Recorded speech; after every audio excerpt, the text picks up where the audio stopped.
Oh, arrival. I believe we can consider ourselves arrived. Holy. So, this week, we've got one Bjorn Jacobsen. Someone I like to... I feel very privileged to call a friend. He's a good guy. Booyah, that's white noise trash in the chat right now. There he is, hanging out. Waiting for the main event. This is too high up, I gotta mute for a second. How about that? That's better. I feel like I couldn't see anything. Daniel Petras. Bjorn Jacobsen, man. Bjorn Jacobsen. He's in the chat right now. White noise trash. The man, the myth, the legend, Fenderby. Hey, pal. Bjorn. How do we even meet, man? I can't even where do you... He is from Denmark, yeah. I can't recall where we met. Oh, because of Phonopath, that's why. So Bjorn was one of many gracious game audio folks who were so kind to help me out with my freaking Phonopath pitch for the IGF.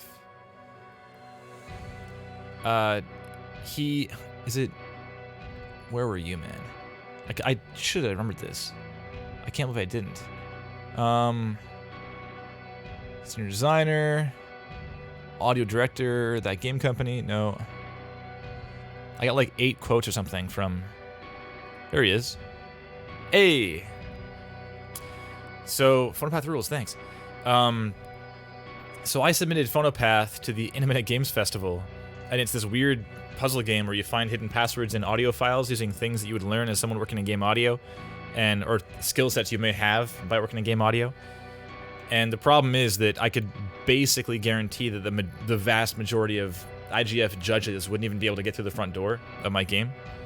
So I reached out to some folks in the industry to help me out and say, hey, can you please just like go to bat for me and say this is worth your time, this is interesting. So we got like Richon from Taylor Worlds on Mountain Blade, and got Jerry from Microsoft, now at Ghost Story Games with Ken Levine. Yeah, just various folks who were very helpful. Vince from that game company. So, yeah, that was a long time ago, man. And so Bjorn, I think you did a talk on Phonopath at some Danish event. I think you were working at CCP at the time, right? Oh, of course you were. Here's the freaking quote. It's right there. Audio designer, CCP Games.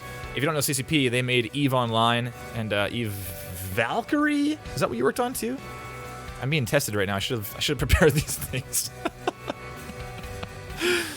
Kevin, you've been doing this for a while. You should prepare next time. Holy. Yeah, so EVE, exactly, DK Wing. So he worked on EVE for some time. He then went on to work at IO, or beforehand was it IO? I think it was after. He went to IO, right? And did Hitman.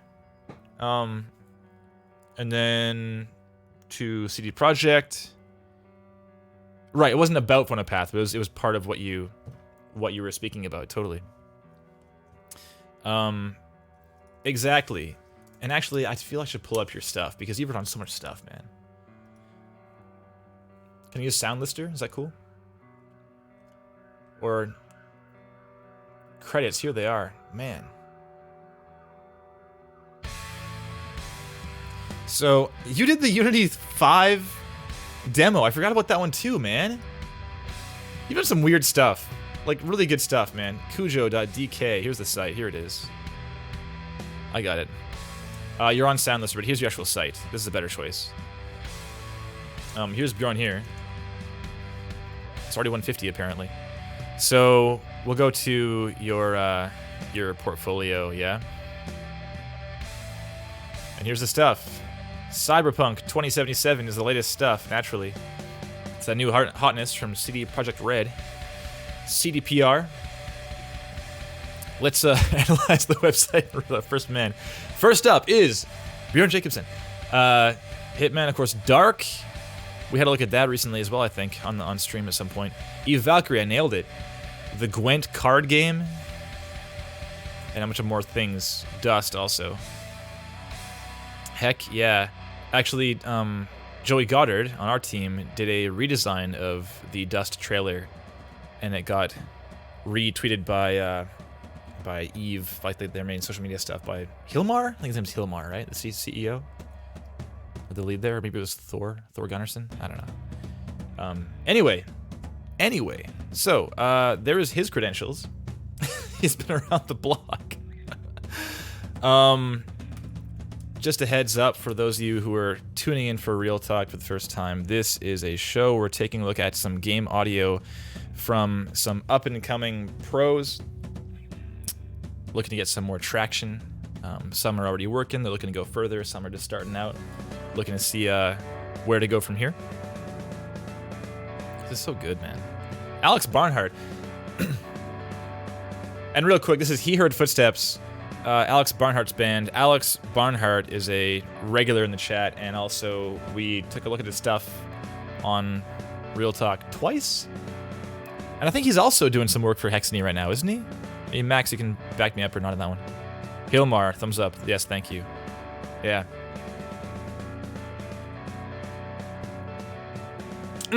All right. So back to Real Talk, yeah. We're looking at these things. So we're taking a look at one Danny Quinn, who we've had a look at before, and definitely has a head on his shoulders, and some pretty damn good ears in that head. And then Scott Rosenkrantz, who I don't know. This is definitely new. Sonic Quinn! There he is. And Scott Rosenkrantz, we'll see if he makes it into the chat or not. I'm not sure if he'll be here or not. If not, we can just speak to you as if you're going to watch the VOD. I assume you will, so we'll just assume you do. Okay. So maybe I should give Bjorn a ring here. Pause Loam. Sorry, Loam. Oh, and I'm certain that we're going to encounter some nonsense on this, since I haven't dealt with Skype on a stream for some time, so we will see how this goes here. Let's see if I can get him on.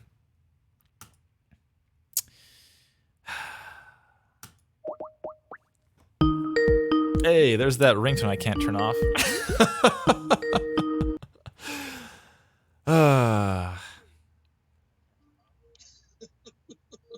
Oh, I hear myself.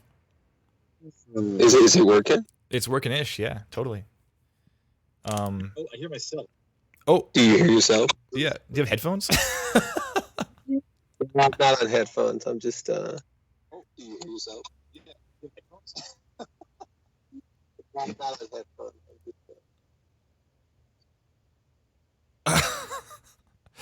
What's up, Francis Corsello? Is that the non-looping Skype ring? I was just thinking about that today, actually. It's so frustrating. It's like obviously an MP3 with some gap stuff going on there, but so be it. Yeah, I searched for a while on how to mute that ringtone, and there is no way on Windows 10. There's just no way. Oh well, it's fine. I'm gonna move you over here too. Anyways, Bjorn, you there, man? Yeah, I'm here. Okay, you're definitely louder than our test calls. That's interesting. But that's funny because I'm well. Okay, let me put the phone further away here. Is that better? Yeah, I'm sure we'll deal with it. It's okay. It's probably gonna be fine. Probably. Well, distortion never harmed anyone. It's like the most of the effect that makes everything sound good, I guess. Yeah, didn't you do a video on like the wind distortion in Hitman? Yeah, I did. So I feel like you're a person to talk to about distortion. You know what you're talking about.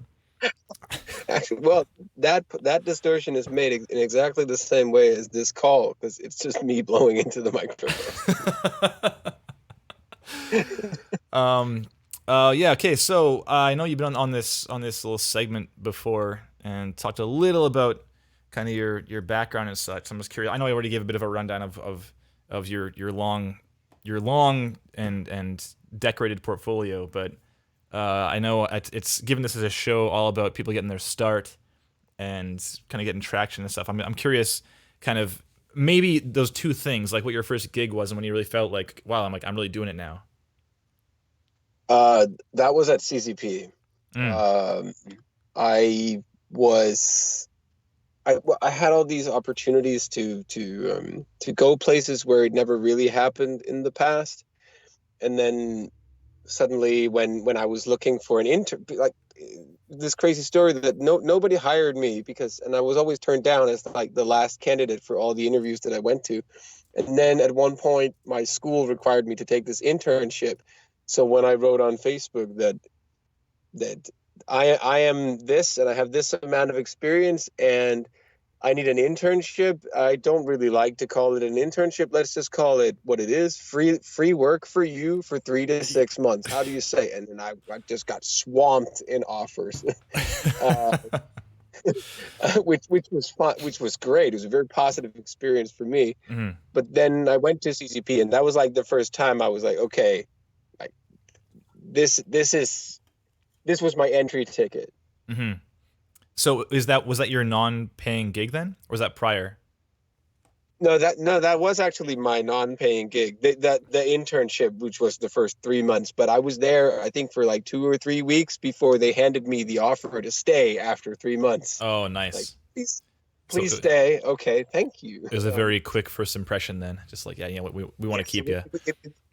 it was a very, very positive thing to go there, and it motivated me myself because well, the pat on the shoulder that okay, this is good or you're good enough or something like that. I was, of course, constantly fearing that when I land that one gig that gives me the entry ticket, I'll find out that I'm absolutely no good and it's all been a lie and I need to go back to selling groceries or something Yes, of again. course. Yeah. It's kind of But a never-ending battle of like everyone is fighting imposter syndrome all the time and thinking like, oh, I shouldn't be here, and everyone is just being fooled right now and everything. So, anyways, it's been pure luck until now. exactly. Yeah, yeah. I mean, I worked on a Find the Differences Flash game that had like 11 sounds in it. That's my first game. Yeah. And I was so stoked when I left that day.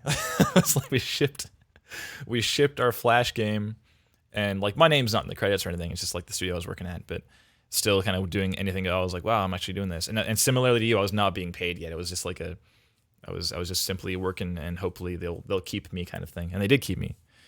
But yeah, it's once I was doing stuff and like working with teams like personally and actually like interacting on a I'm in the industry level. That was kind of like, yeah, it's something that's actually happening. I got to make sure that it keeps happening too.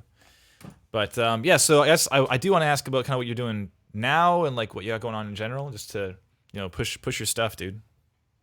Yeah, I work at CD Projekt Red for well, actually, I just quit and I'm leaving in a month, but I still right now work at CD Projekt Red. Sure, that's fine. A short disclaimer in this interview and real talk that we're doing now, I do not represent CD Projekt Red. I represent myself, but I work at CD Projekt Red Oh, sure. for Cyberpunk, and we just during the production of Cyberpunk, we also worked on a card game called Gwent, and it's really nice. But they made this first person, no, not first person, but this single player experience now called Thronebreaker that you can buy on GOG and places like that. Mm-hmm. Actually, it's not on the page. It's Yeah, I only saw that. Gwent, the card game that is. But that's actually two titles that I've put out while I'm here that I haven't even thought about was actually stuff that I put out. Um, it's a really nice card game, I think, and the single player game is also really nice. It was definitely a technical advantage because I was jumped onto the project very late, and even though you may know an engine really well, then all the custom tools of any engine and any company can be so frustrating and so different from company and project to project that it could literally be just a different piece of software. Yeah, of course. It happens occasionally freelancing. Like, I mean, Powered Up being a freelance company, really, we have to, be on some version control, and they're like, hey, here's the software, like, and here's how it all works. We're like, okay, and like here we'll just learn another one now, and it's kind of tricky sometimes keeping all the projects straight as far as who's using what, and even like, okay, who's on Git, who's on SVN, who's on Plastic, who's on Perforce. Like, even these things are a little challenging, but Yeah, it's definitely part of the work. I'm seeing Dark here as well. I know we were talking about Dark for a little while some time ago. That one's out, right? No, Dark's it's not out yet. coming real. Oh, it's coming soon. Okay, We postponed it a little bit. Well, we, not as in we, because I don't have anything to say about postponing it, but sure. it's a very nice side-scrolling platformer, rotating world thing. It's, I mean, it's it's really cool. I really enjoy working on it. It's a very, very complicated production process for everybody involved, really, because um, it's the game is made by one guy who has never made a game before, which is in itself pretty amazing. Yeah, no kidding. He taught himself to code because he got tired of nobody like the casual story about I want to make a game. Does anybody want to help me out? Nobody wants to help out. But then, okay, then I'll just learn to draw and make and code and animate. And now he has this, of course, team of me, so the sound designer, and a couple of environment artists and other people picking it up and helping him out. But it's still just one guy. And I am, of course, I have video material and other kinds of material to produce my sounds to, but I am blindly implementing them into Fmod and just shipping an Fmod file, and then I get the game back with feedback, and then I blindly make adjustments to that project. It works, but it can be really, really frustrating sometimes that I can't, if there's something that bothers me, can't just go in and adjust something and submit and then say this sounds better or something. No, I need to ship everything, and it's an interesting process for sure. Yeah, it's definitely. very different from the super structured AAA Perforce Jira process that we have. Yes, here. exactly. Like resolve card and like move on. Yeah, it's. Yeah, I mean, we've got some projects we've worked on in the past where we have like autonomous control and like they have their own proprietary software, and we can like go into the game and see if they need sound, and then like concept the sound, design it, and put it in Fmod, and then like build the banks and load those in the like in the tool, and then hook up the thing, and then like mix it, and now it's just done. Like the whole thing's done now, and then the developer, like the core team, can just update and like get latest, and it just has sound now. They didn't do anything, and it's kind of very empowering. Certainly, it can be a little more challenging to be like, hey, so here's like the list of all the things I did, and here's your to-do list now. It's definitely not quite as ideal, but it's one approach. It certainly happens plenty. This game looks sick though, man. There's so many different ways of doing it. I still get, well, not nervous, but I still get small ticks every time if I start a small project or I meet someone. They're like, "Will you help me out?" Yeah, sure, I'll help you out. What are you using? We are on Tortoise, SVN, and Git for code, and then we use something else for art. And it's like, oh shit. How do I get to know all this source control? It's not that it's impossible to figure out and that I don't know how to do it. It's just always, sometimes it's just sometimes annoying to that submitting my stuff requires new knowledge. That should be like the least of my worries. Well, this looks pretty sick actually, so I'm looking forward to it. I couldn't hear it because I had Chrome freaking turned down, but I'm gonna play this again just right now with this turned up, and hopefully it'll play the audio also. Are you gonna play? Do you have sound? Yeah, sure. There's a speaker. It is just not playing at all. Do I have any sound right now? No. Give me a second. Is it just because I do have sound? It's not playing. All right. Well, rip. It's like, here's a prototype video of some sound I did, but there's no sound from the video. That's very strange. Yeah. Well, oh well. This guy's reel is obviously not linked to the sound. That's a point of critique. So. Okay, I'm gonna close this one down, and I guess I'm gonna just finish off with my breakdown of Real Talk in general. First off, Brett Patterson 2000 in the chat. Hey Brett.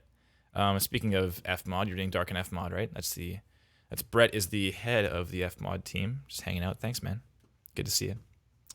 Hopefully I'll see you guys at GDC this year. It's coming up fast, coming up very fast.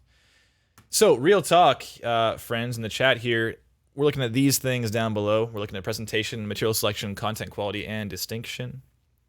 And I suspect with Danny, we might just focus on content quality because I know that he knows what he's doing, but it's mainly a feedback on his design more than anything else. But Scott will definitely go over all that stuff. So for presentation, we're looking at the site as a whole, just kind of how you're presenting yourself to people who might not know you super well on the internet, or people you may have met one time, and they're like, oh, well, go see Scott's stuff and see what you think of it. And that includes things like making sure the most important stuff is like shoved in your face right away, and that navigation is clear, and that there's no extra information and no absence of information that should be there, and just general taste stuff. It's not like a web design critique show, obviously, but we are going to just mention if something seems like off-brand or kind of weird. And then, of course, the reel itself, presentation is really important as well, being like a good length, kind of a good, stomachable, bite-sized length, and having good flow and titling, make sure all the information is there, all that stuff.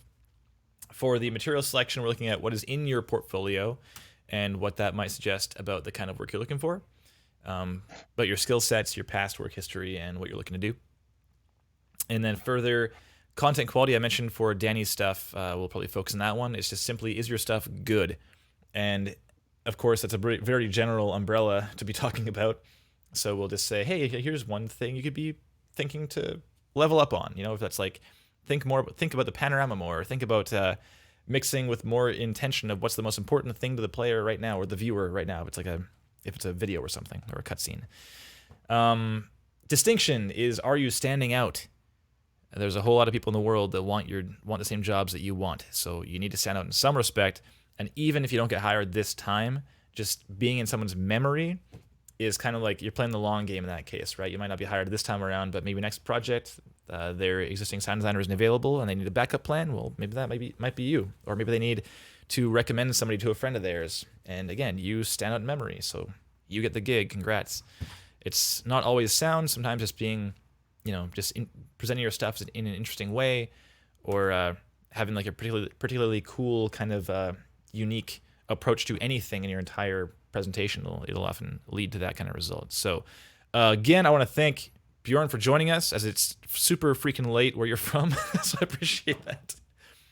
Where are you right now? Are you in Poland? I'm in Poland right now, yeah. Holy. It's the same time zone as Denmark, so it doesn't really matter. So, well, thanks all the same. I know everyone in the chat is stoked to hear it also. So, I guess we can take a look at. Anyway, sorry, say again. I get too little sleep anyway on a daily basis. Okay, so. Fair. So this is nothing new.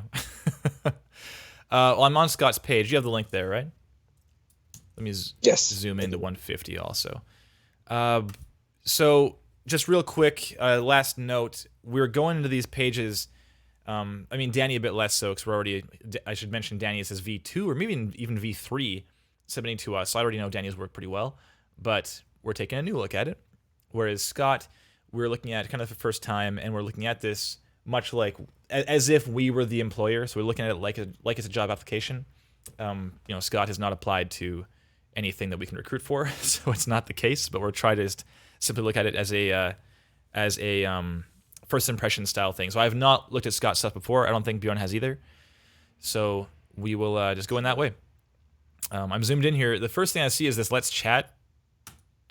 Is that a real thing? Can I chat with Scott by typing here? Hey Scott, are you there?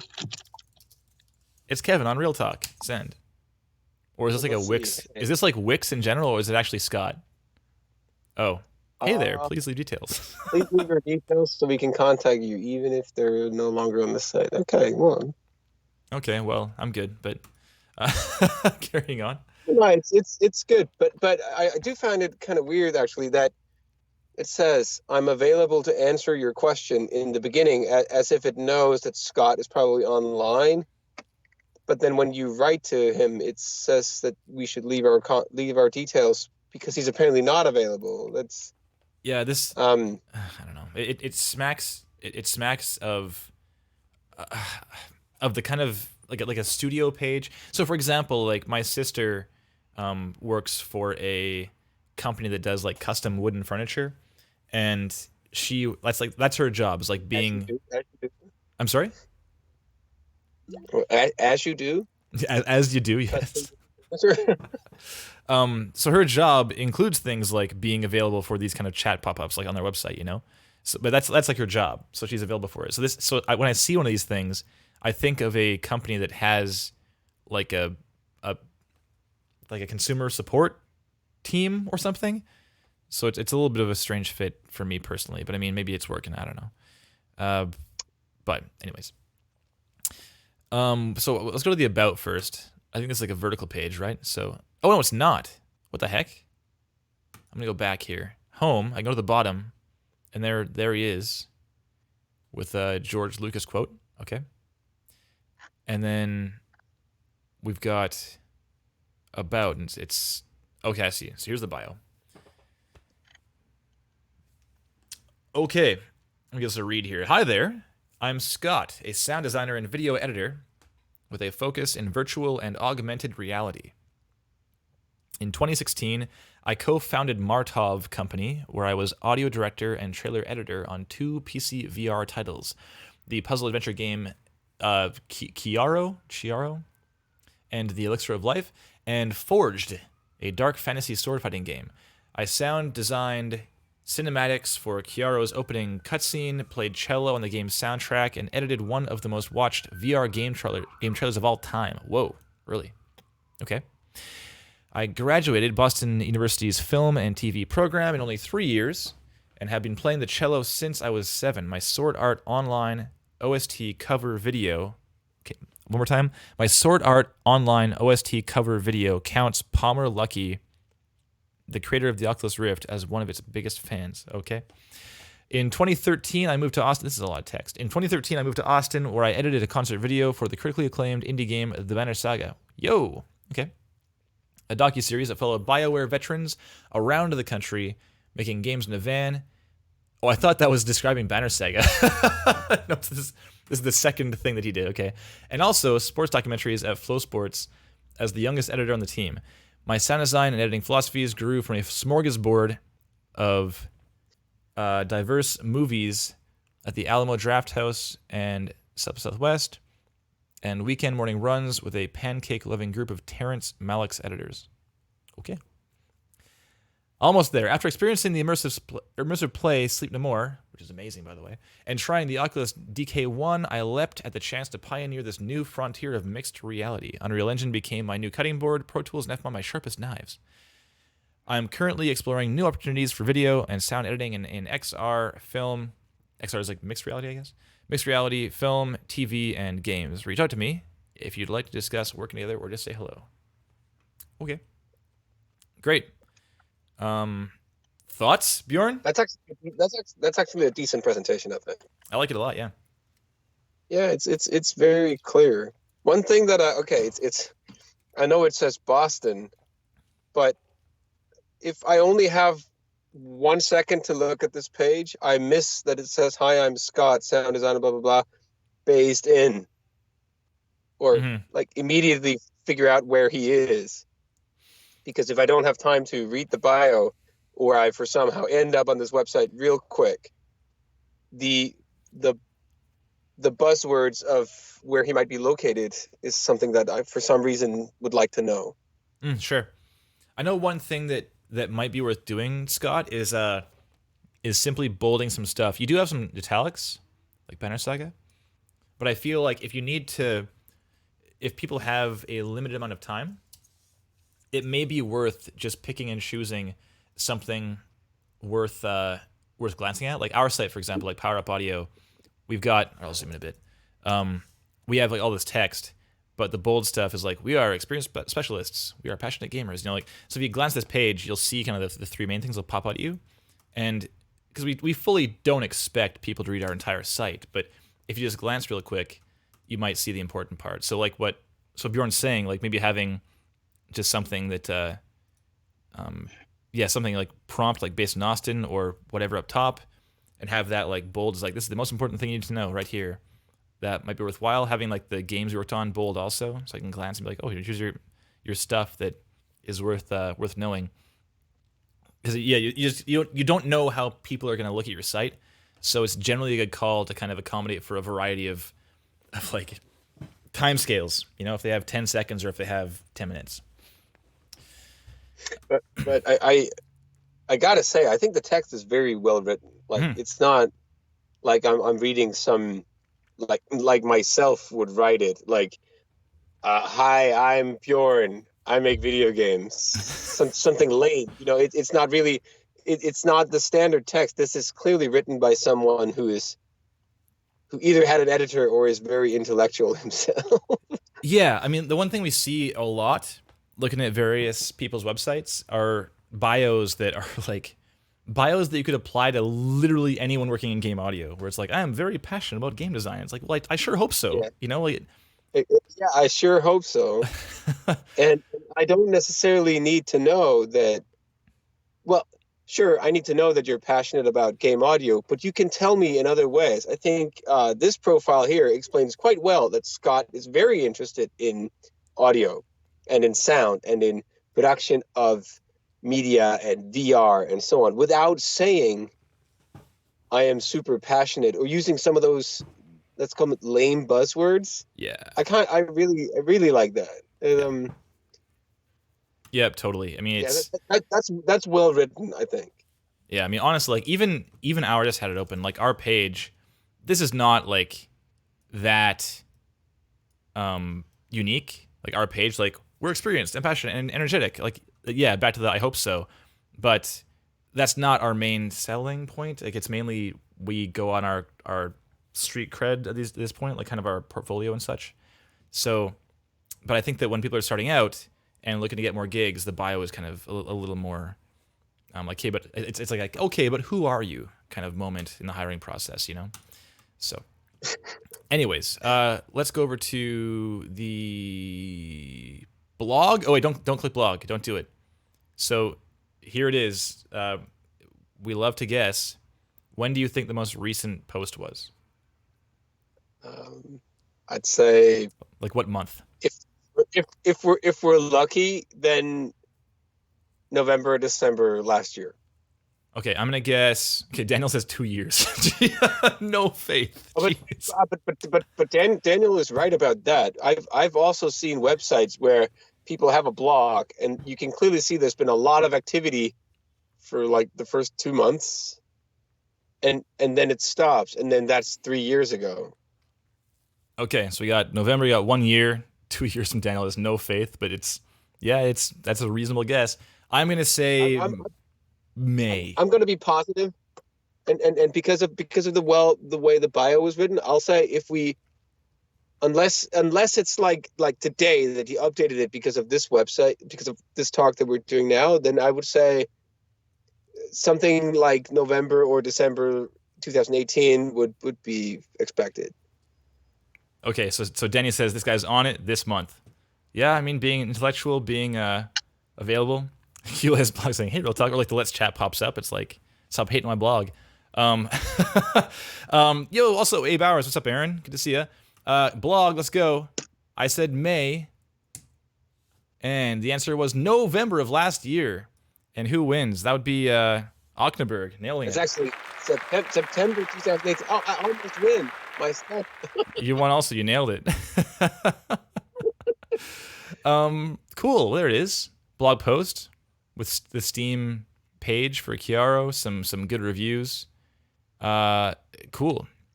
Good stuff. Good things. Great. So there's stuff happening. Fantastic. Oh, I meant to check the most previous also before that. So we've got November, and then is it just one thing? This is a really, really long blog post. Yeah, is this the only blog post though? Like, is there only one? Or is it? How do I see more from this writer, Scott? Oh, here we go. Oh, it's only one post. Okay. Is that a blog website? Yeah, so like medium.com is really common to write little articles and stuff on random stuff. But so if you click his name at the top, like where it says author, you can see all his posts, and he has one, just this one. So Okay. wait, is it? Or am I wrong? So maybe it's not necessarily a blog. Maybe this is the one article about this game, which is probably, I haven't read it. Of course, it's pretty long. This could be a fairly interesting article to read. I'd rather see that presented as I don't know, not necessarily blog, but more like news or updates. Or it also seems that he's explaining systems and production methods and other things. This would more likely be a showcase, like almost like not in the real, but on stuff that he would present that people would actually be interested in reading about, not just some blog post. Yeah, it's tricky because I mean, starting a blog means you got to keep doing the blog, like, or else it becomes like, or else it's just an update. Yeah, I mean, an article. Man, even like we did these little Instagram snippets of sound design for a while, and we just got like, well, we're busy, and I stopped doing them because I was the one like putting them online, right? And I'm haunted by that because on our Instagram page, there's like all these things up to a certain point, and they just like stop being updated because I was like, well, we're busy, so it's tricky. But anyways, back to home, I guess. We looked at about home has the reel. I assume it's the same videos up on home. Which is curious. Why is there home and reel? I'm curious. Reel, what's that? Reel has a drop down. It's a game audio reel, but there's only one selection. That drop down's kind of extraneous. Is this the same video though? Let's have a look. Audio reel 2019 is 154. Let's go to home, and this is the same one. Yeah, same one. Okay, well, do you want to watch this thing, man? Sure. Okay, I'm gonna go full screen. Yeah. Can you hear this, by the way? 3, 2, 1. I can hear that. What the heck? It's like during our test call, you couldn't hear it. So weird. Okay, well, I'm gonna mute myself, and we'll watch this thing through. Now I can't hear it. I paused it. Play again. I can hear it. Okay, that's so weird. Anyway. Well, whatever. Skype in a nutshell. Okay. Yeah, Skype. Thanks, Skype. Well, I'll mute myself, and we'll watch this thing through, and then we'll reconvene, yeah? Yeah. And I guess you should mute yourself too, actually. So 3, 2, 1, and...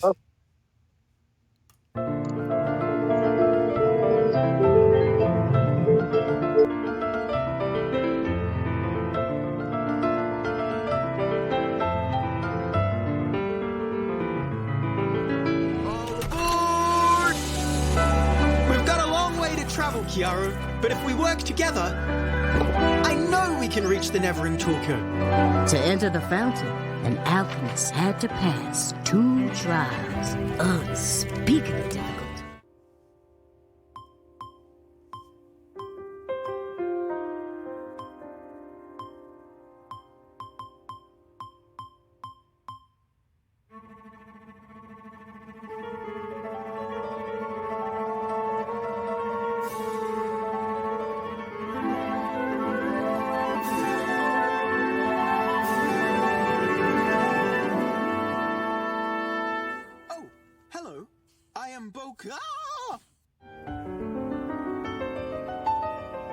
Maybe I can use the Janus knife to reach the caverns, and follow that alive machine.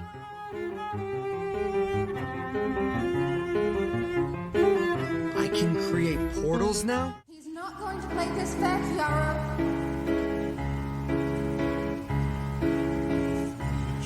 An alchemist to fight the likes of me. I bring life to machines! One, We can destroy the Goliaths if we work together. Don't you tell me what to do. Nice, huh? Be free of this cursed life.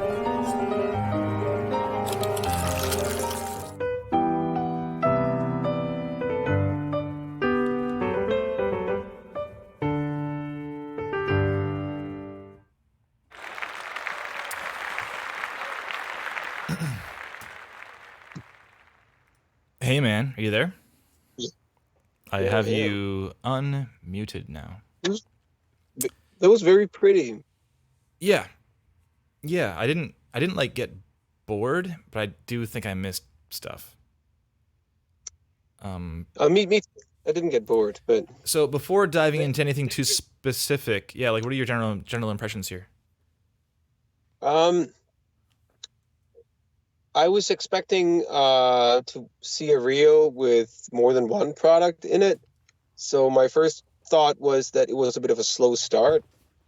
Like the logo and then some text explaining stuff before this whole video thing started. And then this was as I was watching it, as I went, and my notes on it, that It also felt a little bit like trailer-like. I have like a trailer for not a movie, but it felt a little trailer-like to that. But then, as we progressed from there, like after the first prototype where he talks about that he designed the narrative and he was speaking, then there are all these examples of that you can do things with the music system and so on where there are clear movement on screen with hands and the controllers and so on, where there's no sound attached to that. Now, if there is no sound attached to that specific thing in the actual game, then fine. But in the trailer, it struck me as, okay, I'm totally missing something here. I'm seeing something that should have a sound, but it doesn't. Yeah, so I think I feel similarly. So Sonic Quinn in the chat right now is saying there is a distinct lack of sound design, or is he just ducking it for music? So that was my thought too. That's what I get too. Like, if what I am supposed to see and know is something very, very specific, then the sound design should not be gone as such. Mm-hmm. Or the sound design should at least should be present in some way. If the music is being ducked, you can't remove it like that without making it absolutely clear that I am only listening to the music. And then if you're only listening to the music, you got to find a better example than where all that action is going on the screen. Yeah, it was definitely a bit of an information overload for me personally. Like I'm thinking back to it now, and I don't recall a lot of what I just saw. It was, and I was totally watching it, but I felt like I was just trying to keep up with it.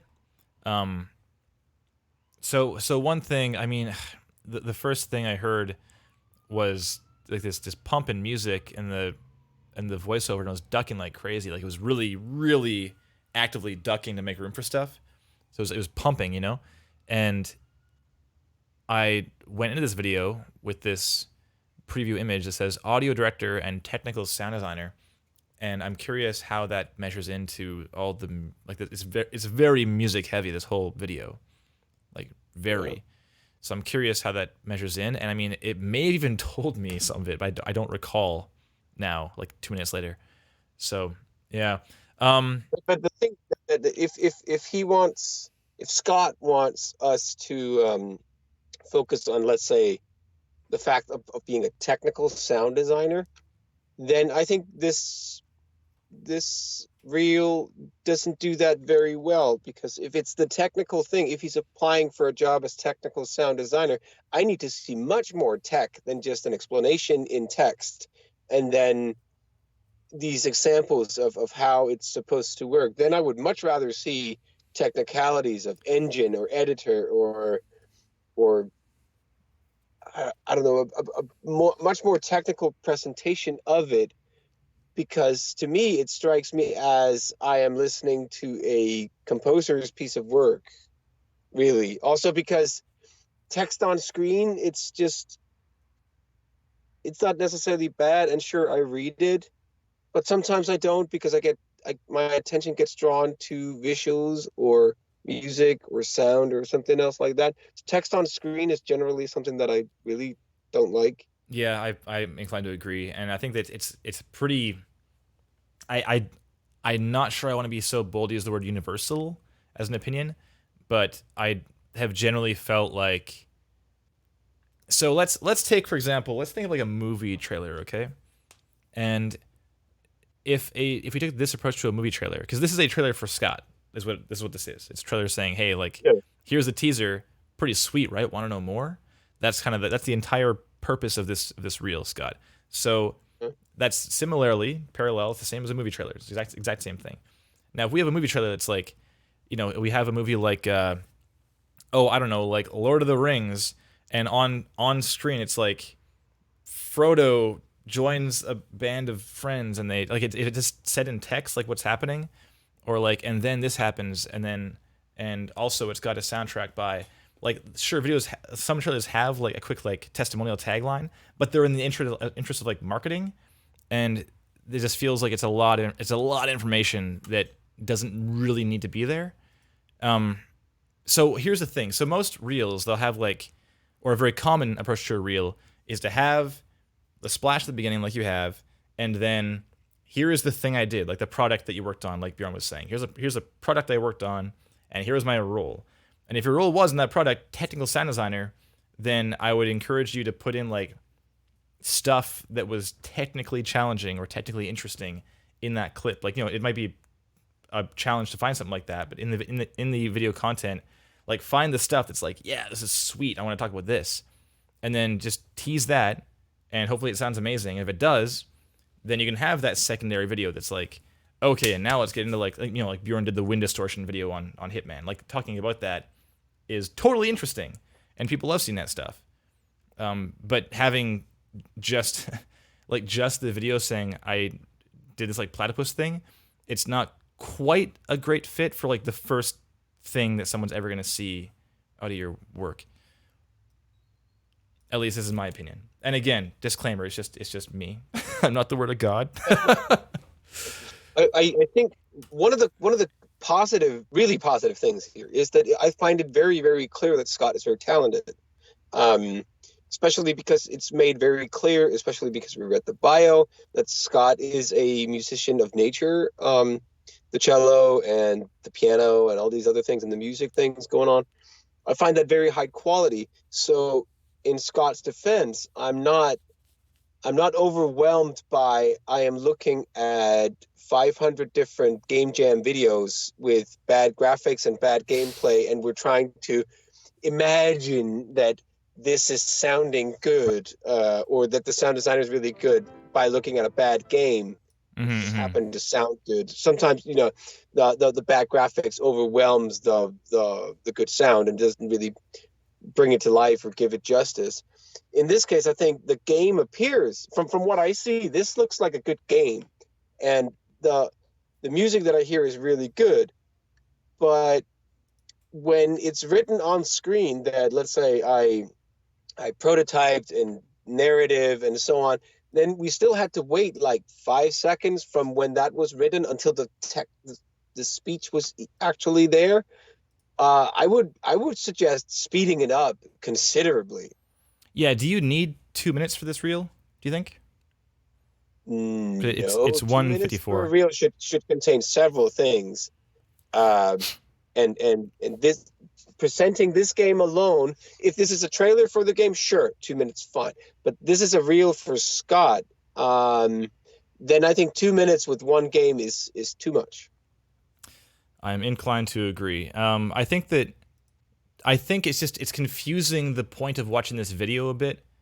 Like, Scott, so for example, it's not super important to me to know how long this game is, or even that I know it's a puzzle adventure VR game. I mean, we can get the point it's a VR game very easily just by seeing it. But you could put like, if you put simply, so where's the title again? Over here. So here's Chiaro and the Elixir of Life. You could put next to that, like in parentheses, HTC Vive. I'll have to go back here again and see what it was. Vive, Rift, and Windows MR. If you put that there, we'll know very clearly it's a Vive game, and it's just being minimal and like really refined as far as the information you're giving to somebody, right? So in this case, just putting that there, this additional thing, like, there's another thing which you quite often comment, Kevin, and that is that, let's say at 21 seconds into the video, it says Kiara and the Elixir of Life audio director and technical sound designer. Scott's name is not in that text. Which means that if I don't know that this is Scott's reel, then watching this, I don't know that, I'm not, again, informed that this is a guy named Scott I'm watching. And that text is right in the middle of the UI of the video player. Yes. I was mentioning that too, the lower thirds thing. Just putting it right here instead. That text needs to be upped by, I don't know, on screen it's an inch on this monitor. But the bottom line, the bottom pixel of technical sound designer should be above the timeline of that UI. Yeah, absolutely. Just like it's like starting at top, lower third is definitely good. Like having it just moved this chunk up to like right here instead is going to be a huge win. And And it should say Scott's real. Well, yeah, audio reel also by itself up top it's not a great name for the video. Just in general, you can't. What it comes down to is I don't want this to become a game of like, or I don't want it to seem like a game, Scott, of us being like, here's what I personally prefer in a video reel. I think what it comes down to is that I would encourage you to consider what people are gonna do when they watch your stuff, and they might click around. If I go to this position right here, this paused, I'm not getting a lot of information that I should be getting.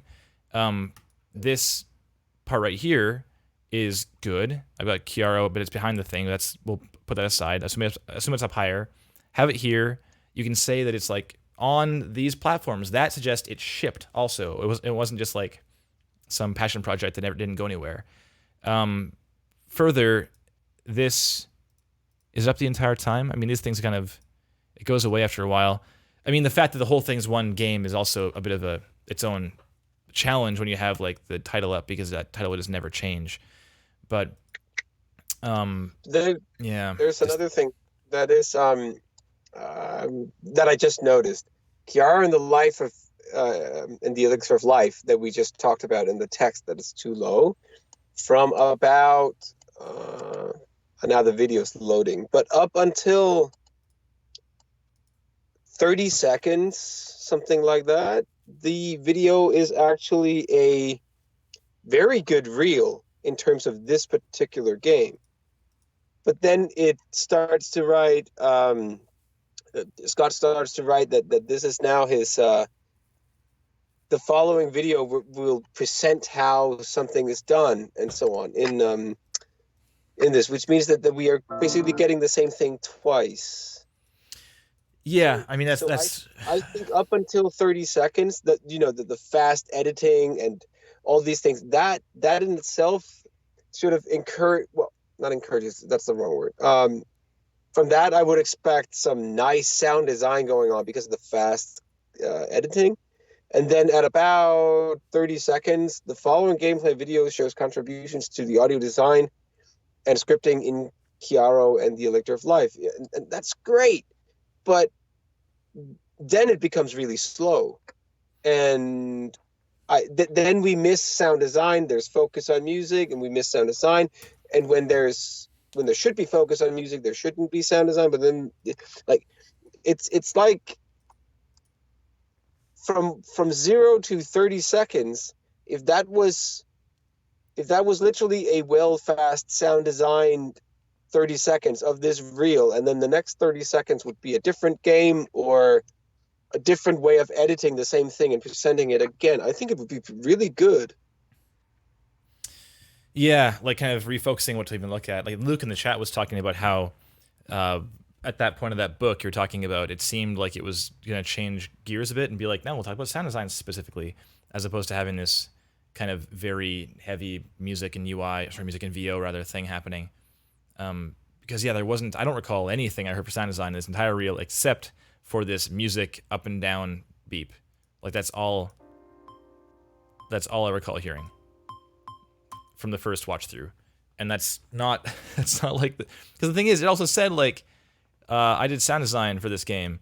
Like the following gameplay videos show my audio design and scripting, and then we hear this like dung dung dung dung. It's like it's not really showcasing your audio design that well.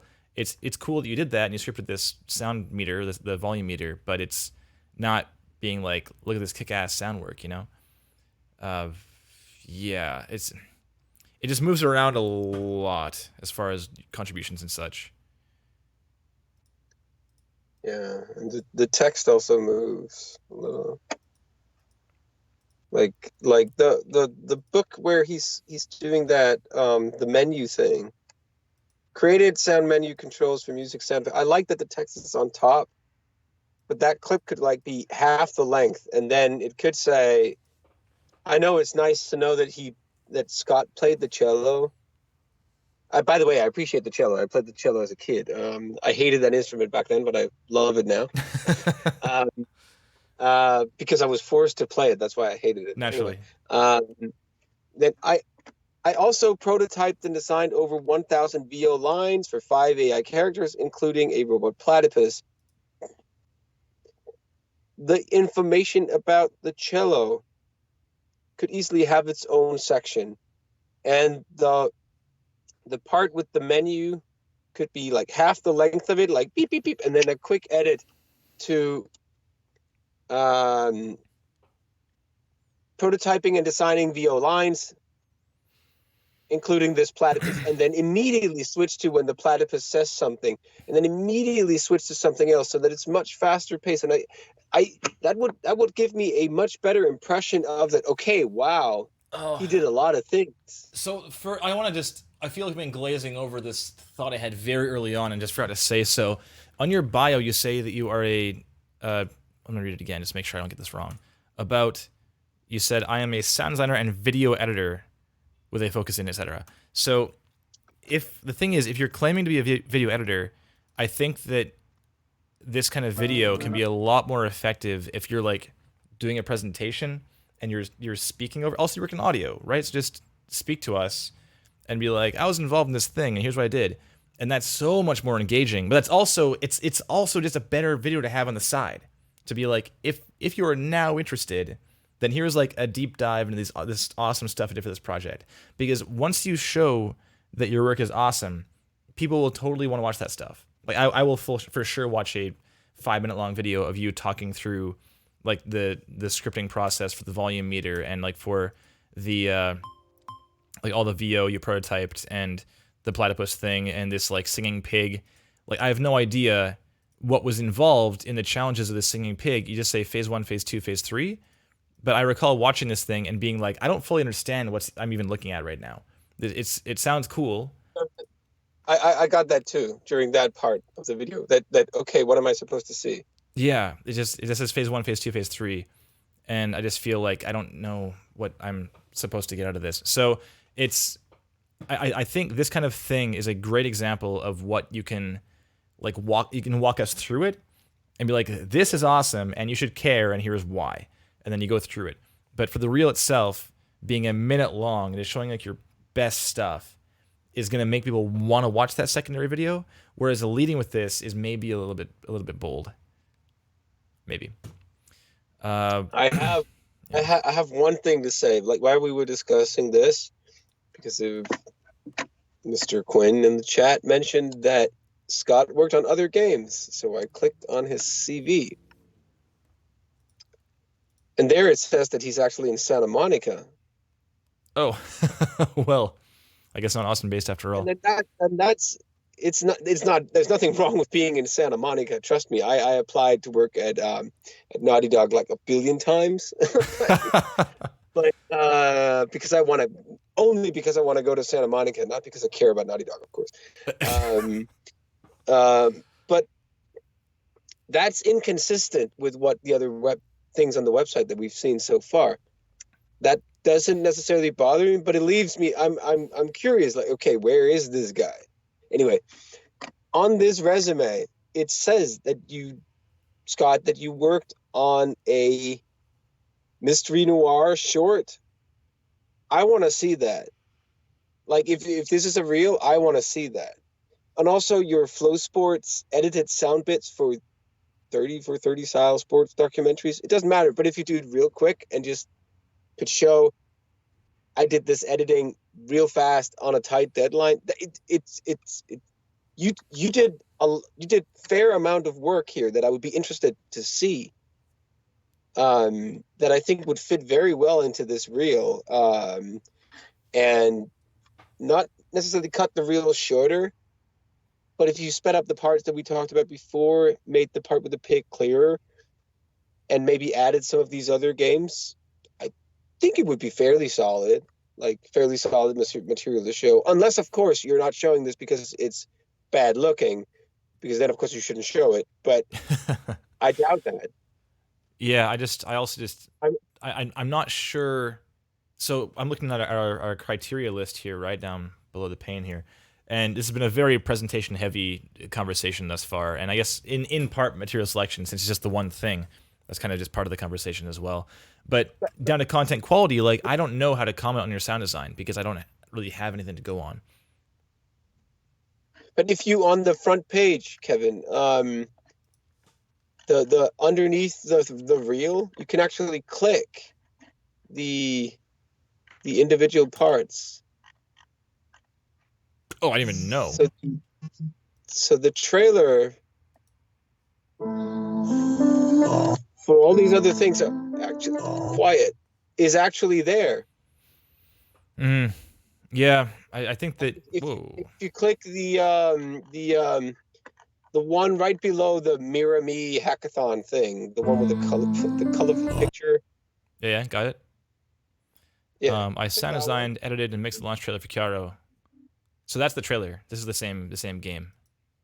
Long ago, the alchemists of Neverin used elixir to bring machines to life. Have that kind of, Scott. We need to see it. Yeah. I mean, I was gonna miss that entirely. I didn't even try to click it. Because there's a play button in it. Yeah, I also just realized that these are links down here. That needs to be more obvious, because as you maybe have noticed while looking at your reel, we've been discussing we want to see more material, and here is more material. Yeah, I think it.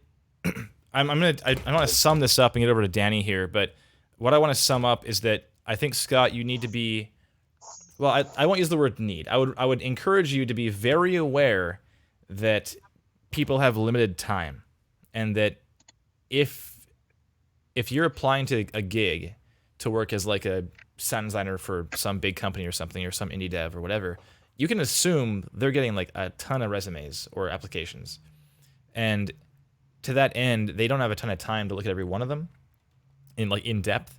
So even 2 minutes of watching like your kind of crash course on what you did, even if it was clearer, that's still that's 2 minutes of time they might not be fully willing to part with, like as a person who's trying to recruit, because they have like 180 resumes to get through. So they watch the first, "Hi Kevin." Here we go. Yo, with the Wix notification sounds too. This is funny. Here we go. It worked. It totally worked, guys. We did it. We did it.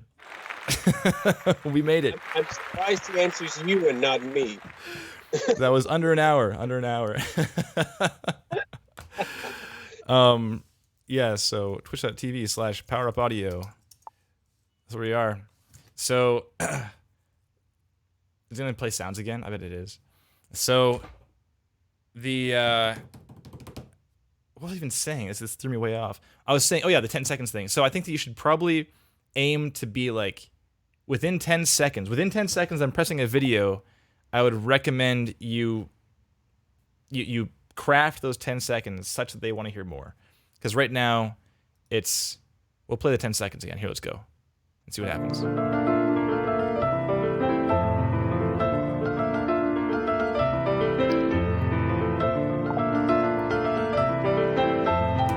So we have some music so far and a bunch of text. And you do have an opening with some, that looks nice. It's slick. It's kind of, I did the first time notice this is off center, mind you, but I'm just neurotic like that. But we have no sound so far in the first 10 seconds. There's none. There's only music. And I don't even know if you wrote the music. As a first time viewer, I have no idea. Actually, I'm not even sure now if you wrote the music.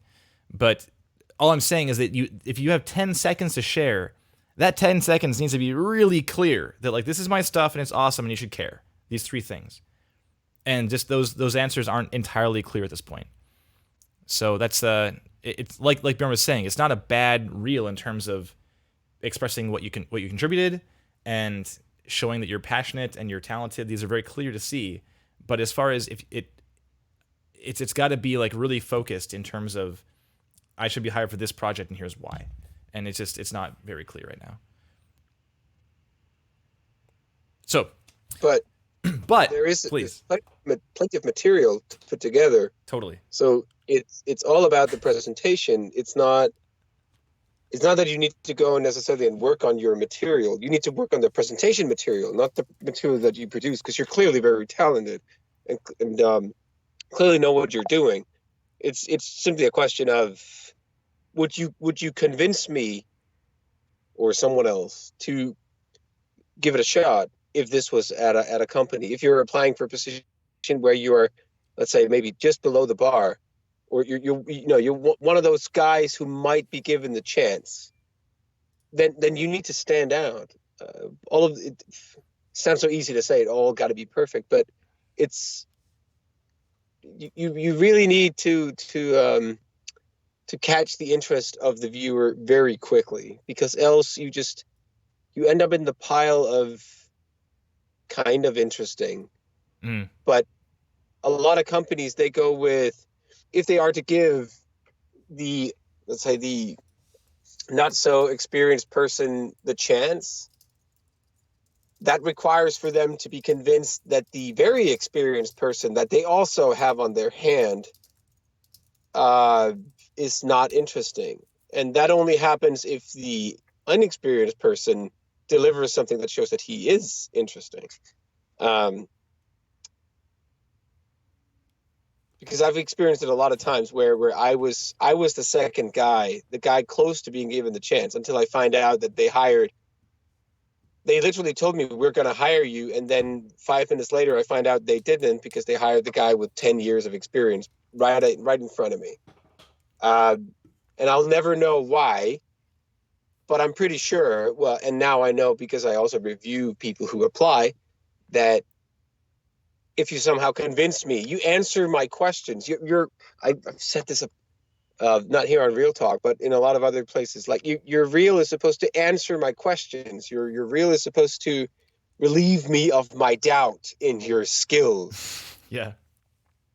Sounds so biblical, you know? No, it's true though. Totally. I mean, the big thing the number one piece of advice I give to like up and comers who hit me up at GDC or whatever, like doing mentoring, or like I was just at PAX South and talking to a fellow there who was like at PAX on a scholarship, just talking to developers and stuff, this composer. And I told him, I was like, getting a job is about convincing the person who is doing the hiring that you are the least risk.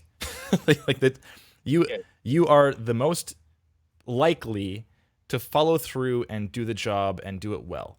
Like, so like Derpington in the chat right now saying it's about showing passion for what you do. Yeah, that's one of them. That's one of the things, totally. And I replied saying, yeah, and showing you can do the work, and doing both those things, like convincing someone of those two things very promptly. So yeah, those first 10 seconds are super, super freaking important. But, anyway, so I guess you kind of touched on the distinction note already, Bjorn. This last part of the criteria down below.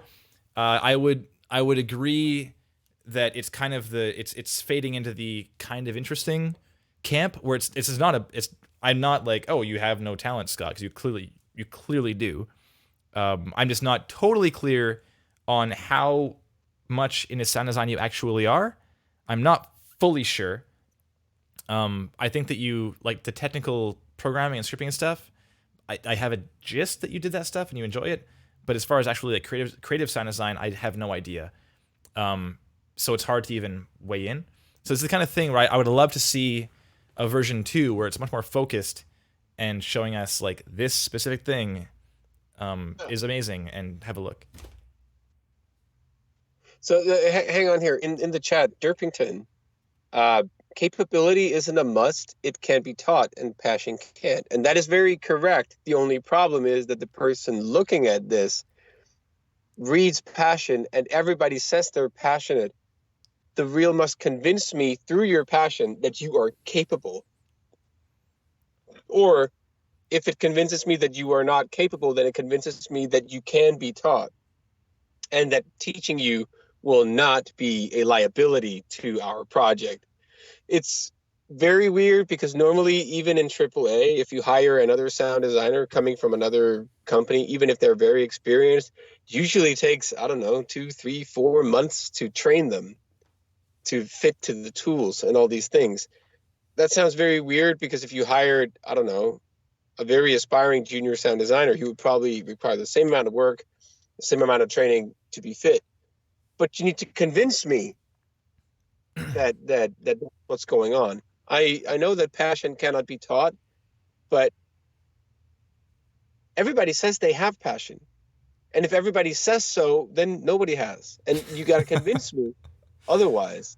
Yeah, there's also something to be said for like, so for example, I mean, I've seen tons of reels where the sound design's like pretty good. It's pretty good.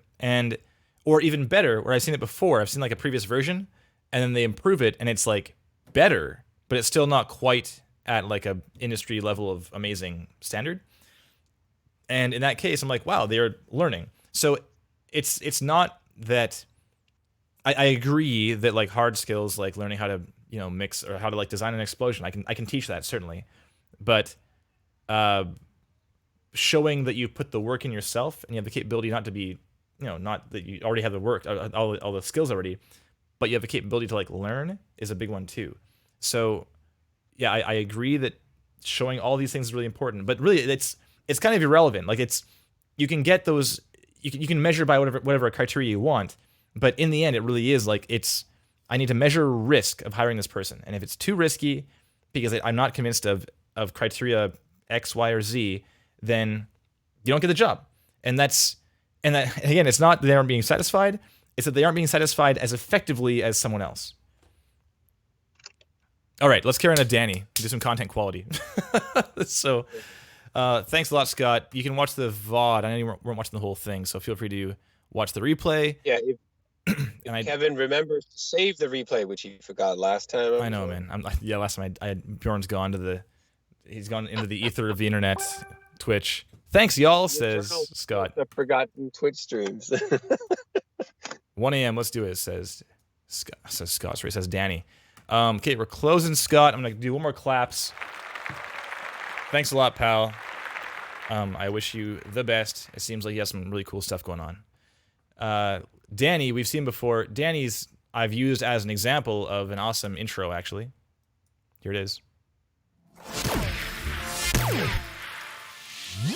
Yo, that's new. You updated your freaking intro sound? Okay. Well, all right. Sweet. Good stuff. Well, Danny is no stranger. He actually is working already. Let's just slam through his bio real quick here. I'm a sound designer that revels in creating immersive, interactive worlds and expressive creatures. Yo, I enjoy games heavy in atmosphere and rich in detail. These A's are crazy. I am a hard... A's are tough. I am a hard sci-fi novel fan, and take great sonic inspiration from fictional universes.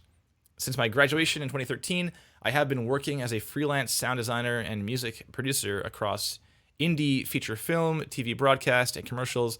In 2015, I was contracted as a studio assistant to composer Timo Baker. Together, we created experimental, typo, get rid of that E, dude, experimental scores for a BBC science documentary, various TV series, and a collection of short films for Sega. In 2017, you've been hustling, man. In 2017, I focused all my energy in pursuing my true calling. AAA is like so funny, like all back to back. AAA interactive game sound. I am now currently at Supermassive Games as an audio designer. Well, first off, congrats to you, buddy. Heck yeah, Supermassive. I know Bjorn's a fan. Yeah, I am. It's good work. It's actually been it's been really nice following you and the struggle you've gone through, Danny. I'm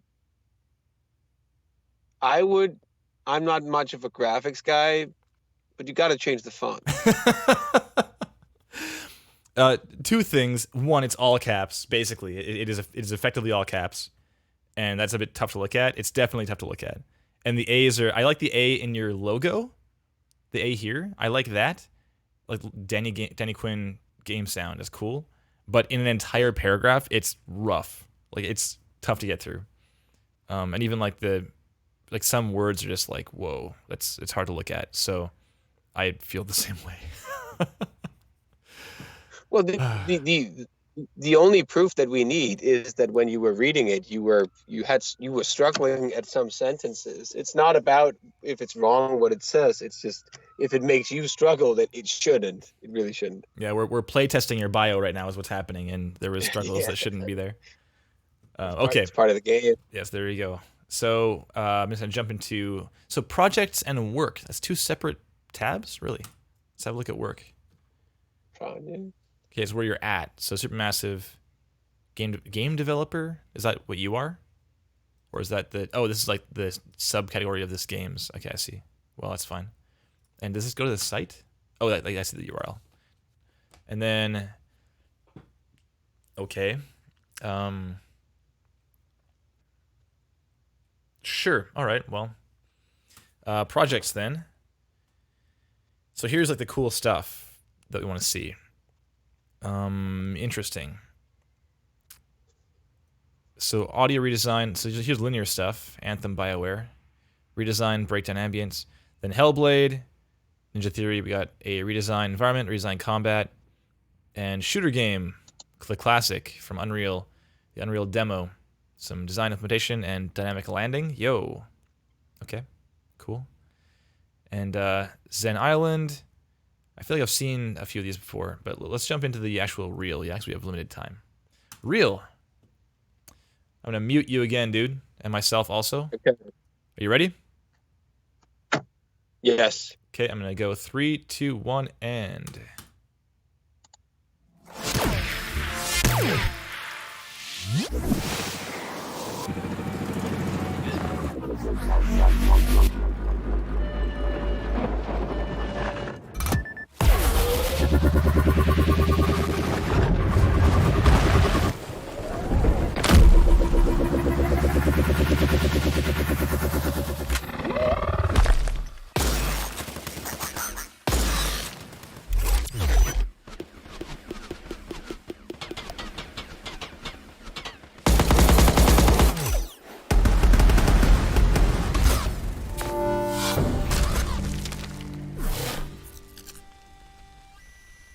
I remember that sound.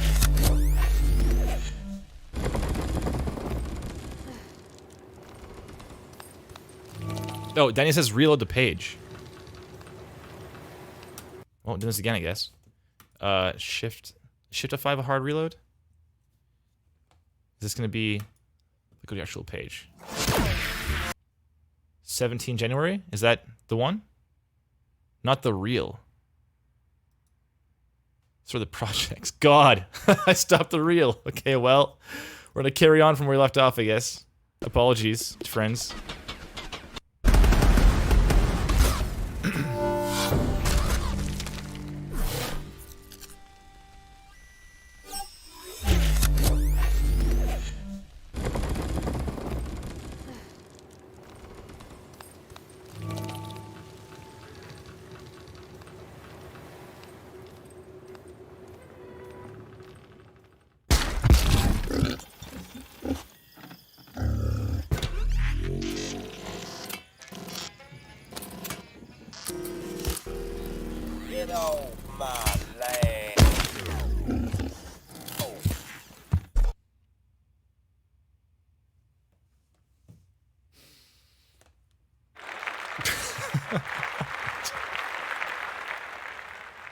Okay, all right. Sorry about that, Bjorn.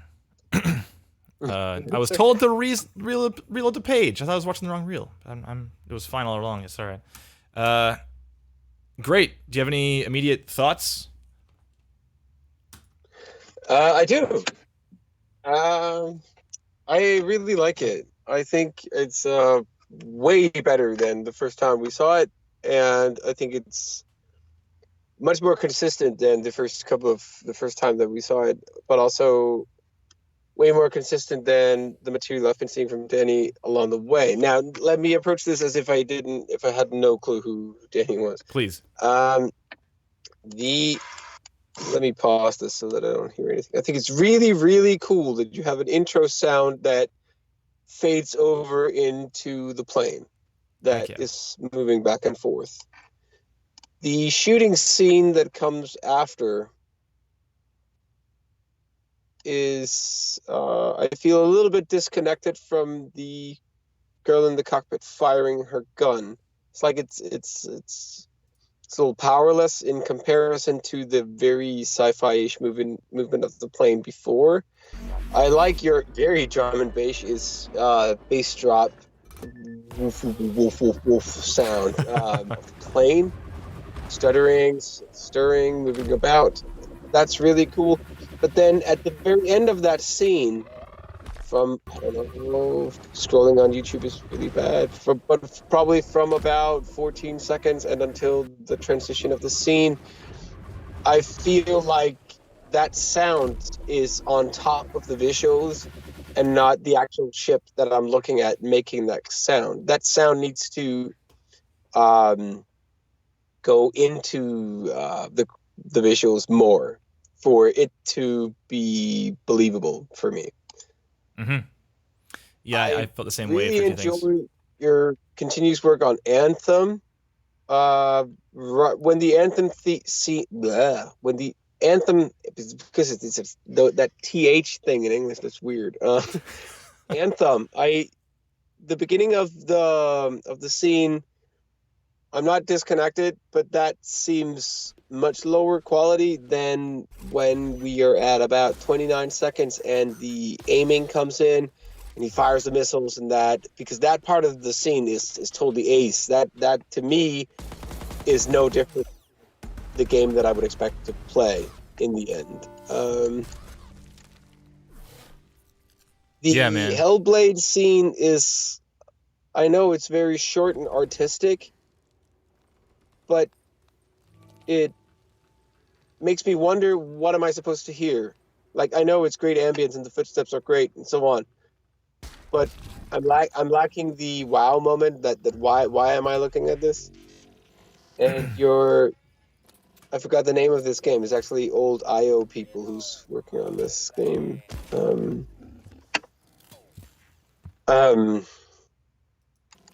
The mutant game with the pig and the robot and all that.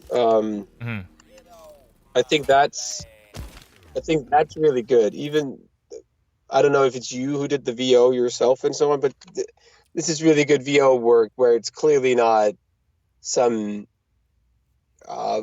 the typical homemade VO like the tryhard student. Yeah. I really like that, and I think the reel is short, shows several things. It's a proper reel in terms of what I would expect from sound design. It doesn't show any technicalities, which is also fine if those are explained in a different place or we can talk about it. Yeah, which they seem to be. In the projects tab, there's like various Unreal things and wise things. Yeah, that's the thing. So I think for sound design, it's a very, very solid reel. Though I think the weakest link is probably the Hellblade video. Yeah. Yeah, I recall seeing that and being like, cool door, and then that's kind of it. It sounds great, but it leaves me with the question of why, why am I seeing this? What am I supposed to hear? What's the cool part? What is Danny telling me? That's my question. Yeah, I think that it's nice because subtlety is often left out of teaser, or reels. And I do like the idea of it. For example, UI is often left out also. And when people design UI, I'm like, this is sick, because UI is hard. So this stuff at the end of the Anthem clip is great, and it could be in the game. Sounds fucking awesome. And and then you've got, the Hellblade just feels like a weird kind of, it falls off. And just falls off entirely, which is kind of, I don't know, it's too bad. If it was like a short, subtle bit that kind of ramped into something more exciting that happened at the very end, like a big hero moment, that could be very cool. Like the Hellblade moment could be really cool, but if it's audio redesign and VO, this is gonna sound weird, but if she was doing that scene and if it was like half the length of it and she was entering that room, maybe running up the stairs, and it said audio redesign footsteps, and that was my focus, then I would be like, okay, cool, footsteps, move on. Because that video drags, that video takes the rhythm out of it. It's not like it's like a too long break in a piece of techno where you expect the beat to come in.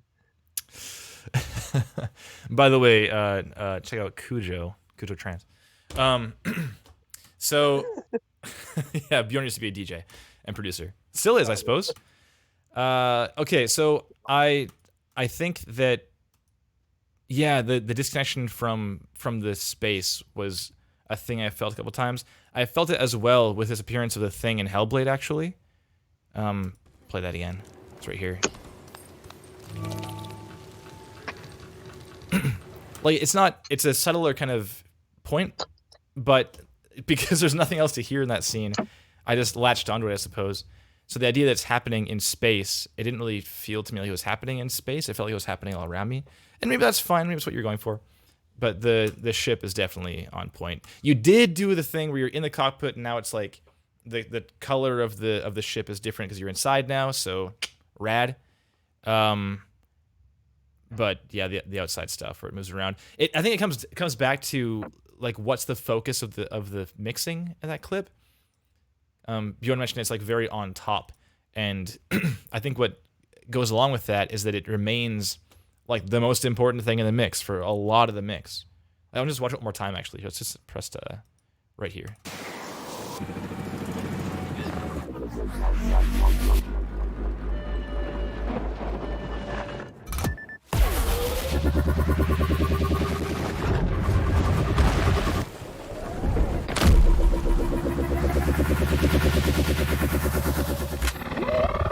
Yeah, it does go away here and there, so it's definitely on the right track as far as like the punch it moment and stuff. And when you're far away, like with the iceberg, I guess, stuff like the rocks coming together and coming through it, it just kind of come away there. But then it comes back in like very suddenly, but it was driving the whole time, so it's kind of it's just not quite convincing. I guess either of us that is in the space, but it's a very cool sound. I like it. The whoop, whoop, whoop. Yeah, it's a really, really cool sound. I think from a technical perspective, what to call it, normally if you record dialogue or do other things, you have proximity effect. This is a very, very designed sound. And it's not about the bass, but it's like I feel that spaceship is not 2 inches from my face. And the sound is like it's right in my face. It needs... That sound can only be in my face as the ship passes me. At the frame after, when it's like going into the clouds, moving away, that sound should not disappear with the ship or just fade out. But I would actually assume that a simple change in EQ and slight changes in something would actually make it... would actually like that simple change might actually solve the problem. Not the problem, but solve what you're looking for here. Yeah, it's like a proximity effect thing, right? Like being so close to all the bass in there. Yeah, kind of. I don't know what you call it in a design sound, really, but if this was a recording of something passing me, I would say this was too close mic'd, or I feel like this object is too close. Sure. But yeah, I do like your moment-to-moment focus on like the hero moments, like when it punches in here. Right here. That brief silence is cool, very cool. People often don't have that silence. Moment could also be used as when the afterburner kicks in and there's a small duck. That moment could be used to have a duck in some of the sounds that you're trying to mask, as in going away, because there's clearly this, even though it's not really a boom or thud with the engine going on, but that moment could be used to change the EQ or remove frequencies from other sounds that you cannot fade out during the next moment or something like that. Yeah, that's a good point, actually. So previously, it sounds like this. And then later,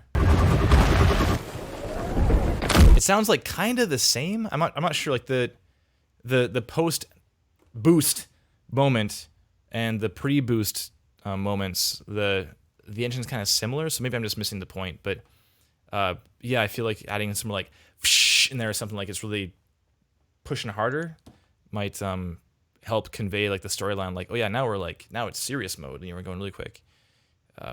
But yeah, just in general, that the EQ is kind of an issue there. So the Anthem clips are rad. Man, I love your UI so much. It's so cool. I do. It's just a personal preference thing probably, but when the targeting mode is like really bassy right here.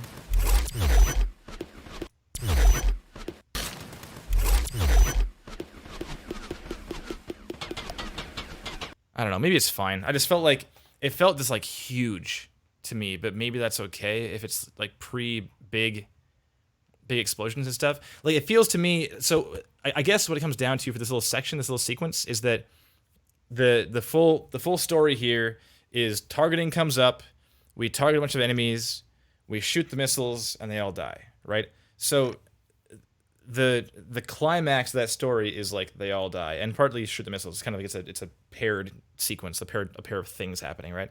But the reticle coming up is like by no means the climax of that story. And right now it's so broadband. It's like it's so big and like beefy and stuff that it feels like it's way more important in that story than I think it should be. But it might be a personal preference thing. I don't know. It definitely felt bigger than is warranted for simply we are now targeting things. It's yeah, I mean obviously it needs to be covered to say like to have that feedback of this is now happening, but the just felt kind of crazy to me. But everything after I freaking love, man. Like the blast into the was like achievement or a pickup or something. Yeah, Scar ambush, threat eliminated. This is so sick, dude.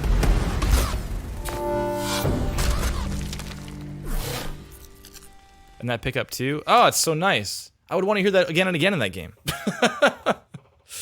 Sounds rad. All right. Do you have any other notes on that section, Bjorn? No, not more than what you said.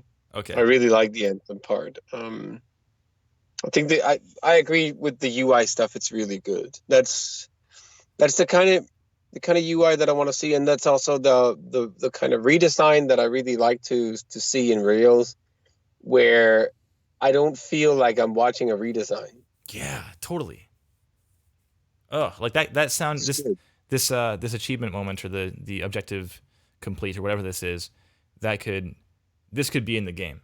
Absolutely. And like no one would complain. It sounds great. Okay, so in the Hellblade we talked about plenty. We'll leave that alone. And then the final bit so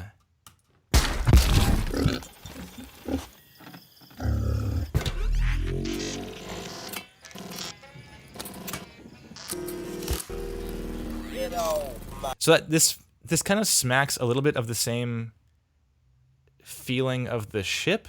Like the movement, I got this feeling the first time watching it. You start with this. I do like how you start with this kind of it's almost like cartoony, like the bash into the room. There's no real like ambience going on until the door's down and like now the door's open. And we hear everything kind of fade in. So it's a little, I say cartoony because we're kind of setting aside the fact that reality is happening in the interim, but we just hear the thing that's most important, I guess. Like the door hit and the fall, it's like boom, boom, and then snort, snort, and we hear the sound of the room now. That's for sure a deliberate choice. The ambient sounds cool, but then the end of this bot moving around.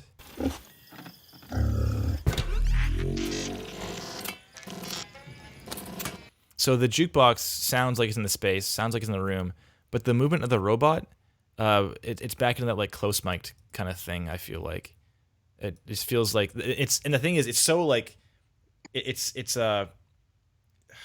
like disjointed, where it's like it goes, so it's these very like distinct parts being played back to back, and to that, oh, yo, hi, is that? Nice. Okay, I can't tell you what's even happening here. It's fine. And to that end, it's really calling attention to itself. So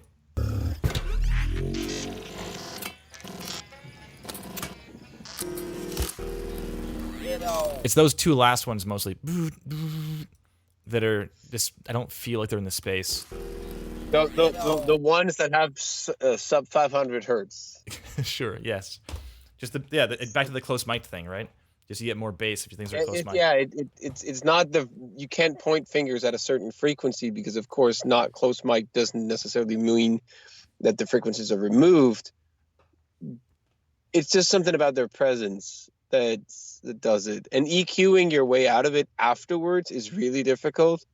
So, but that's what I noticed. But I also got to admit that this is really nitpicking. Totally. Yeah. That I really, it's nitpicking something that I really enjoy watching. Mm-hmm. Yeah, it's. I mean, the thing is, we don't talk about like the EQ of this one movement of this one part of the reel unless everything else is like just where it needs to be. You know, it's now we're into like the nitty gritty. Danny says he loves sub. Clearly needs to work on it. Yeah, old drum and bass boy. Yeah, I mean it's great, it's cool. I mean, I do it too, but yeah, if the mic was up in his face, then that's gonna sound sick as. But the thing is, we've got the jukebox right beside it, and it sounds a certain color, and the bot is like the same distance away, basically, and it sounds like way beefier. So it's kind of, yes, it's the focus, but it doesn't mean you need to make it like broadband, full and rich of frequency content, right? Okay, we're running over time here. Do you have any final thoughts on the design of this stuff, Bjorn? no. I'd actually like to. If I was presented with this, there's something messy about the way the links on the website work, real projects and work and so on. I don't know what it is, but there's something that keeps me from wanting to click them. Let's say the projects page and so on. But I do, after having watched the reel, depending on what you write in your cover letter, unless you write something really stupid, then I would be curious to see more after that reel, which means a lot. It's good work. So I don't know. I think you also have a nice bunch of technical videos, both like how you do things and a very broad spectrum of different types of games, which is also very nice. Well, maybe mainly sci-fi-ish, but I don't necessarily see why this would be dismissed by something like okay. There's nothing here that pumps to my face as being something that I would, on a bad day, dismiss as I don't want to look at this guy. Yeah. Which is good. Yeah, totally. And I mean, if you're gunning for a gig in sci-fi at any point, then this is a very tailored reel. Strong reel, then. Totally. And yeah, the thing is too, if you have, so this comes back, if Derpington's still in the room, this is a great example of like I can, if I was, for example, like the senior sound designer at some sci-fi game making company, and you've applied, I would see all this content and be like, yo, Danny is like, he's doing it, you know. Here's his intro again. Are you gonna talk to us? This is a look at how I generated certain. Yeah, you are. Danny Quinn's gonna talk to us. So he's making these videos. He's talking to us about this cool stuff he's done. Danny, you should get rid of the British accent. Really, totally, it ruins everything. You should find another voice actor. No, it makes me trust him more than others. Actually, the British accent is very trustable, very trustworthy. So yeah, I mean, if you just fix your font, dude. But I like that you talk over these videos instead of writing text. It's sick. Yeah, it's great. It takes more work. It takes more mindfulness. It speaks to skills beyond just doing sound design. It shows confidence also because you're okay with speaking to basically an audience, right? There's a lot going on that is very indicative. I was talking about Derpington saying like show your passion and your capability, and capability can be taught. Yeah, totally. But like all this stuff, the work is solid. And he's clearly passionate doing all this work for it. And so the things like, oh, the mix on the ship in the beginning clip of your reel could use some EQ so as to not be right in your face the entire time. That's like an afternoon of revision work in like with your supervisor over your shoulder, you know? And we're done.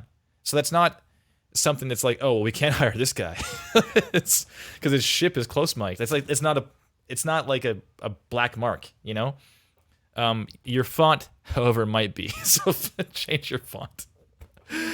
Oh, man. Okay, well, also the @ it's classic, like the @ isn't part of the font. That's okay. Anything final, man? We're into like the distinction category. I think you're standing out still. I like your stuff, Danny. You know I like your stuff. I like it too. I think it's Okay, back to the fact that I don't know Danny. I've never met Danny, but I've been talking to Danny since the audio redesign and combat of Hellblade, the video that you have under projects, which is the second from the top video. Since you made that one, I'm really amazed of how far you made it. From having just, let's say, just one video that you were trying to show to all this material. It's great work. And honestly, I'm not surprised that you managed to land a job. Like, really, it's been a journey, but it's been really cool, I think. Heck yeah. And progress is clearly happening, so it's really good. I like it. I love seeing this stuff, man. Like all these things. Like I'm not gonna watch all this stuff. And the thing is, like most people won't watch all this stuff. But you know what this does? It makes me think, damn, he's been putting his time. He's been grinding, you know. And I will probably watch a few of them, or at least one, you know, as a potential hirer. But yeah, just all this stuff here. It's kind of like our website with the same approach. We have like a bunch of games, and it's like here's a bunch of things. We're not gonna no one's gonna look at all of them and read all the text. Of course not. But it's just like here's a lot of stuff. You can trust us. We've done a lot of things, and this has this exact same effect. I don't know if Danny scrapped any material for this website. Probably did, but I remember it's about a year and a half ago, when we first saw the Hellblade video, the audio redesign for B Combat. Audio redesign B Combat, the one that you're showing there. That was, as far as I remember, almost the only thing you had to show for back then. And you should, if you are to add more to this website, you have to take something else out. Yeah, same. Still, it's still that there's no whoosh. It's all impact on the swords. I remember that feedback. Yeah. I mean, the website and what you have on it is great, but it's not oversaturated, but it shows me what I want to see, and it has what I would expect. So if you were to add any more, like literally on the projects page, if it takes me 3 scrolls to get to the bottom of the page, we could make a new rule like that. Like if it takes more than two or three scrolls to get to the bottom, then stop and no more scrolling. So if you are to now, I would say if you were to add more to this page, you should start to consider, is it any better than what I already have, and start replacing stuff. Yeah. Because I don't think you can add stuff that won't make it better. Yeah. Unless of course you change the order, and start to be very paying attention to detail in terms of order and so on. And I don't know if there's a feng shui way of putting up stuff like that, but that's like my website comment towards the end here, that if you add more stuff, you got to take something out. Yeah, sure. I'm down with that. I have one final note, Danny. I meant to mention this really earlier on. I like Bjorn. I like how your intro sound leads into the reel. I'm gonna play it one more time though. So one thing I didn't like is how there's like your last version of this opening kind of had like a beginning, a middle, and an end, and this one kind of like repeats itself. If that makes sense, it was like pew pew again.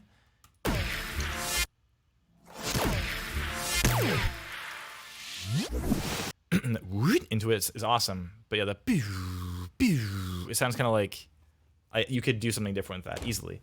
It's like 3 things happening: your name and what you do and the website. And I think like evolving those like all 3 as like one solid story, it might be a little more effective. Because what's happening is the first thing I hear is like the same sound. I mean, what was close to the same sound twice in a row. Personal preference at least, but just I do want to give you that feedback. So, and I think we're pretty much wrapped here as far as distinction goes. You're standing out. I love your stuff. Bjorn loves your stuff. You're making clear progress. I think you already are going places, and you will continue to go places. So keep doing it, man. That's our feedback. Yeah. Claps. Thanks, Ben. Bjorn, thanks a lot, man. Thanks for hopping on again.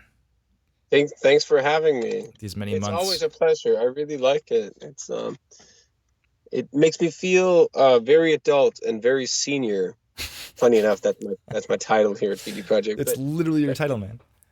It's literally my title. No, I really enjoy being on the show, and I find it a great honor that you or anyone else would listen to my opinion about other people's stuff.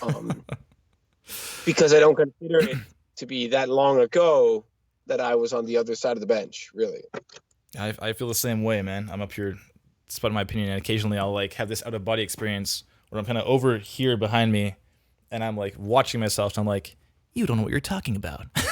Like, what do you know, man?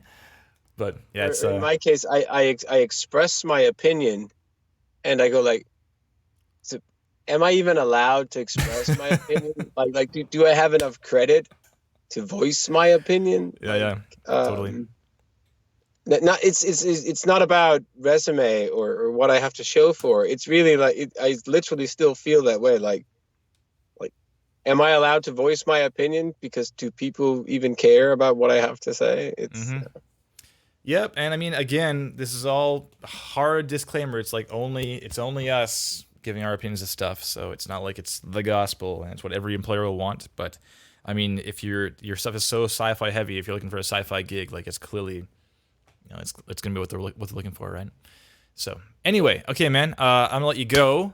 Do you have any final stuff you want to push? Like any games coming out? Any hot Patreon pages perhaps might be something you want to push? Well, hot Patreon pages, except for my own, maybe. Those hot game audio tips. Okay, hang on. Patreon.com/Cujo Sound. You can submit it you can support it for as little as $1 a month, and you can help me sustain my YouTube channel. Thank you. I would really appreciate it. No, I personally, it's just all dark and games coming out lately, and I would really encourage everybody to go on Netflix and watch Velvet Buzzsaw. That is so gonna rock. Velvet Buzzsaw. Okay. Trust me, Jake Gyllenhaal rocking a horror movie. Okay, sweet. I don't like horror, but you'll love this one. I'll get under a blanket with my girlfriend, and we'll be safe. It'll be fine. Okay, man. Well, thank you so much again, and go get some sleep. Thanks for hanging out so late. I will. Oh, I really need to go to bed. Okay. Thanks, pal. Thanks for watching, everybody. Yeah, we'll see you in the chat soon, I'm sure.